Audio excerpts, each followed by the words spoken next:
حضرت سارہ اور حضرت حاجرہ میں دونوں تو حضرت ابراہیم علیہ السلام کی بیویاں تھیں، لیکن جب حضرت حاجرہ کو بیٹا ہو گیا اور حضرت سارہ کو نہیں ہوا، انسانی فطرت کا تقاضا ہے کچھ نہ کچھ باتیں دل میں آ جاتی ہیں۔ تو اللہ کا حکم ہوا، اے ابراہیم تم اپنی بیوی حاجرہ اور اپنے بیٹے اسماعیل کو لے اور مکہ مکرمہ چلے جاؤ۔ مکہ میں کوئی آبادی نہیں تھی، یہ حضرت ابراہیم علیہ السلام فلسطین میں رہتے تھے، اس وقت مصر تھا۔ جب مکہ مکرمہ میں آئے، خانہ کعبہ کے قریب حضرت حاجرہ حضرت اسماعیل کو چھوڑ دیا، کچھ زیادہ راہ جو ساتھ میں تھا وہ کھانا توشہ دے دیا اور کہا مجھے اللہ کا حکم ہے میں جا رہا ہوں۔ واپس چلے گئے اپنی بیوی اور چھوٹے 6 مہینے کے بچے کو۔ یہی تو یادگاریں ہیں حضرت حاجرہ کے پاس، جب کھانا پانی سب ختم ہوا تو وہ اپنے بیٹے کی پیاس کے لیے پانی ڈھونڈنے نکلی، پھر صفا مروہ پہاڑیوں پر دوڑتی رہیں 7 چکر، پھر اسماعیل علیہ السلام کے قدموں کے نیچے سے زمزم پانی کا یہ چشمہ نکلا۔ اور یہ جو تاریخ ہے، اس کے بعد پھر حضرت ابراہیم علیہ السلام لوٹ آئے جب اسماعیل علیہ السلام جوان ہو چکے تھے۔ اب اللہ تعالیٰ نے حکم فرمایا، اے ابراہیم تم اپنے بیٹے کی قربانی دے دو۔ ایک تو 100 سال کے بعد بیٹا دیا گیا ہے، لیکن اللہ تعالیٰ فرماتا ہے کہ تم اس کو اللہ کی راہ میں قربان کر دو۔ نبی کا خواب سچا خواب ہوتا ہے، عام لوگوں کی طرح نہیں۔ اسماعیل علیہ السلام کو انہوں نے بلایا، وہ پورا واقعہ اللہ نے اس میں ذکر فرمایا۔ ارشاد فرماتے ہیں، انی ارا فی المنام انی اذبحک، بیٹا میں نے خواب میں دیکھا ہے کہ میں تجھے ذبح کر رہا ہوں، اللہ کے نام پر قربان کرنا ہے۔ فانظر ماذا تری، بتا کیا کرنا چاہیے۔ مشورہ ہے باپ کس سے؟ بیٹے سے۔ قال یا ابت افعل ما تؤمر ستجدنی انشاء اللہ من الصابرین۔ اسماعیل علیہ السلام چھوٹے ہیں اور عرض کرتے ہیں، ابا جان آپ کو جس چیز کا حکم دیا گیا ہے وہ کر گزریے، انشاءاللہ آپ مجھے صبر کرنے والا پائیں گے۔ بیٹا یہ نہیں ہے کہ بھاگ جائے کہ باپ میرا چھری لے کے بیٹھا ہے، اللہ کے نبی۔ اور اس کے بعد لے کر کے چلے حضرت ابراہیم علیہ السلام۔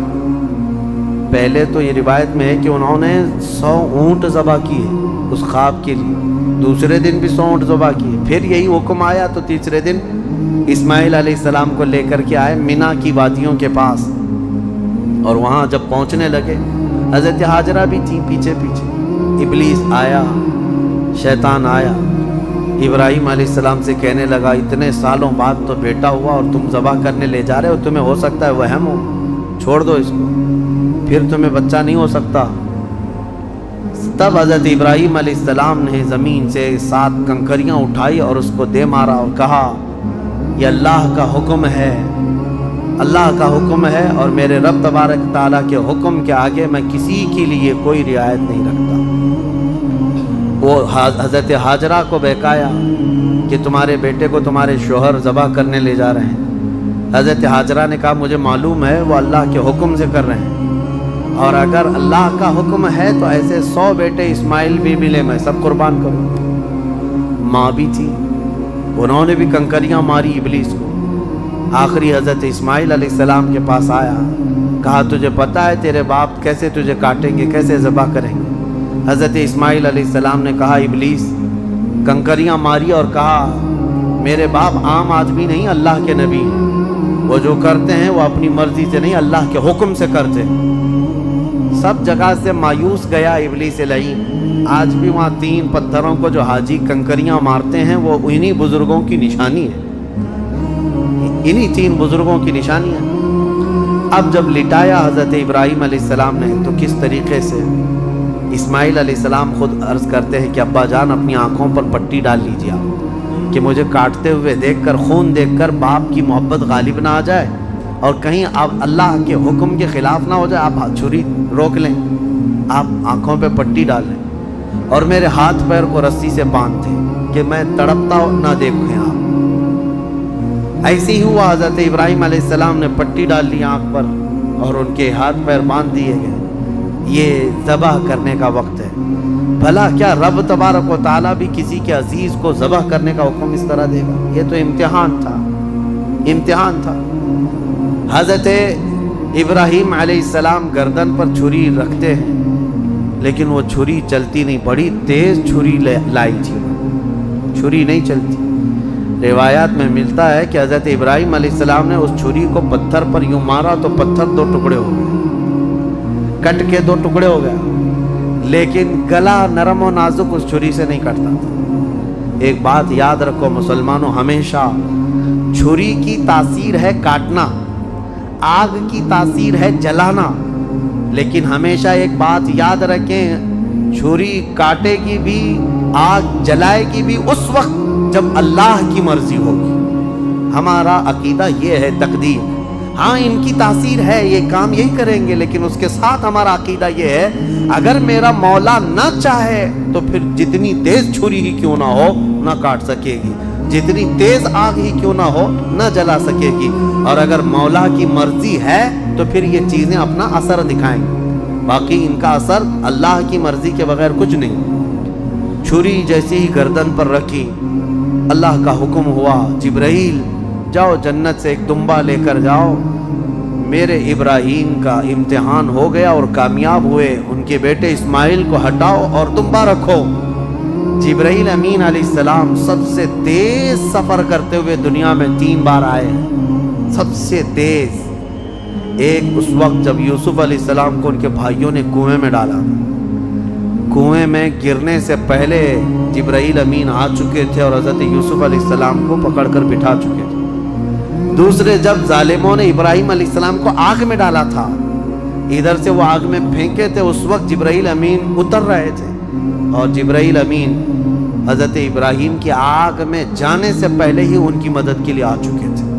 اور تیسرے یہ جب اسماعیل علیہ السلام کی گردن پر چھری رکھ چکے تھے، کون؟ ابراہیم علیہ السلام، اور چھری ہلانے سے پہلے جبرائیل امین آ کر کے ان کو اٹھا چکے تھے۔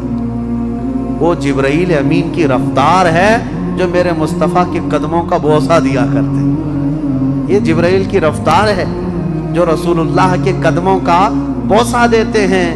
جو قدمہائے رسول کا بوسہ لے کر سدرہ کا مکی اتنا تیز رفتار ہے تو میرے مصطفیٰ کی رفتار کا عالم کیا ہے؟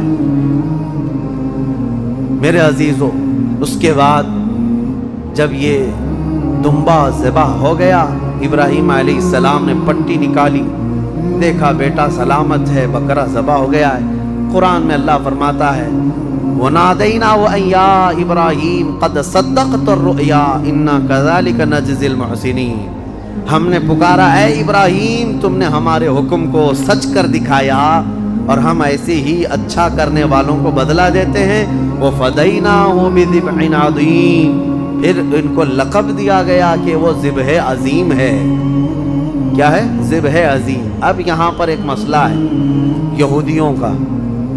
یہودی جو ہے اتنے سالوں سے اسی گھن چکر میں ہیں، وہ یہ نہیں مانتے قربانی ہوئی ہے، قربانی ہوئی ہے یہ مانتے ہیں، ابراہیم علیہ السلام نے اپنے بیٹے کی قربانی کی ہے یہ مانتے ہیں، لیکن وہ اسماعیل علیہ السلام نہیں تھے، وہ اسحاق علیہ السلام تھے، کیونکہ ان کے باپ ہیں اسحاق علیہ السلام کی اولاد میں ہے نا یہ لوگ بنی اسرائیل، تو کہتے ہیں جو ذبح ہوئے تھے وہ اسحاق علیہ السلام تھے، اسماعیل علیہ السلام نہیں تھے۔ وہ اسی پٹی پڑھاتے ہوئے اتنے سال ان کے گزر گئے۔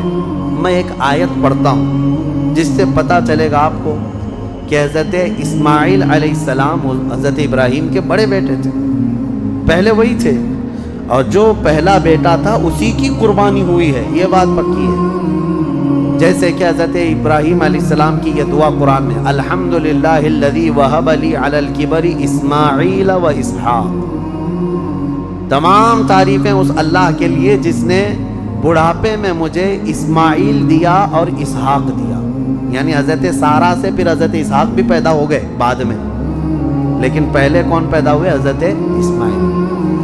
اب دوسری بات یہ بھی ہے کہ حضرت سارہ کو بیٹا نہیں تھا، تبھی تو حضرت ہاجرہ سے نکاح ہوا اور بیٹا ہوا، اس کے بعد پھر حضرت ابراہیم مکہ چھوڑ کر کیا یہ سارے معاملات کیوں ہوئے؟ اس لیے کہ حضرت سارہ سے کوئی اولاد نہیں تھی، ہاں بعد میں حضرت سارہ سے حضرت اسحاق علیہ السلام پیدا ہوئے۔ بہرحال یہ فیصلہ تو قیامت کے دن ہوگا، لیکن میرے آقا صلی اللہ تعالیٰ علیہ وسلم نے حدیث پاک میں ارشاد فرمایا انا ابن الذبیحین، میں دو ذبیحوں کا بیٹا ہوں، میں دو ذبیحوں کا بیٹا ہوں۔ یہ کیا مطلب ہے اس حدیث کا؟ حضور پاک صلی اللہ تعالیٰ علیہ وسلم کے والد حضرت عبداللہ جو حضور کی ولادت سے پہلے انتقال کر چکے، بچپن میں یہ اتنے بیمار ہوئے تھے کہ حضرت عبد المطلب حضور صلی اللہ علیہ وسلم کے دادا، انہوں نے یہ خانہ کعبہ میں یہ نظر کر لیا تھا کہ میں اپنے اس بیٹے کے قربانی دوں گا۔ کس کی؟ حضور صلی اللہ علیہ وسلم کے باپ حضرت عبداللہ کی۔ پھر جب ان کی طبیعت صحیح ہو گئی تو حضرت عبد المطلب نے 100 اونٹ ذبح کیے تھے۔ جان ذبح نہیں کی جاتی، قربانی کے بدلے 100 اونٹ ذبح کیے تھے۔ اسی طرح حضرت اسماعیل علیہ السلام کے بدلے میں بھی حضرت ابراہیم علیہ السلام نے کیا کیا تھا؟ 100 اونٹ ذبح کیے تھے۔ تو حضور فرماتے ہیں میرے باپ بھی ذبیح ہیں، میرے دادا اسماعیل بھی ذبیح ہیں۔ تو ذبیح کا لفظ کس کے لیے آیا ہے؟ اسماعیل علیہ السلام کے لیے آیا ہے۔ لہذا دنیا جو بھونکتی ہے بھونکنے دو، میرے مصطفیٰ نے فرمایا ذبح عظیم اسماعیل علیہ السلام ہی تھے، اسماعیل علیہ السلام ہی تھے۔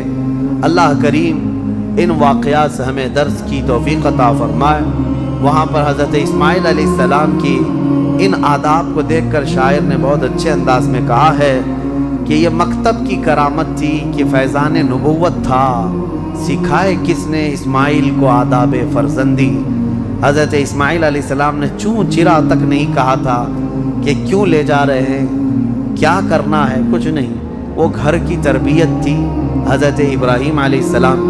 اتنا ہی نہیں، یہ دونوں نبیوں کے ساتھ بڑی آزمائشیں ہوئی ہیں، بہت سارے امتحانات ہوئے ہیں۔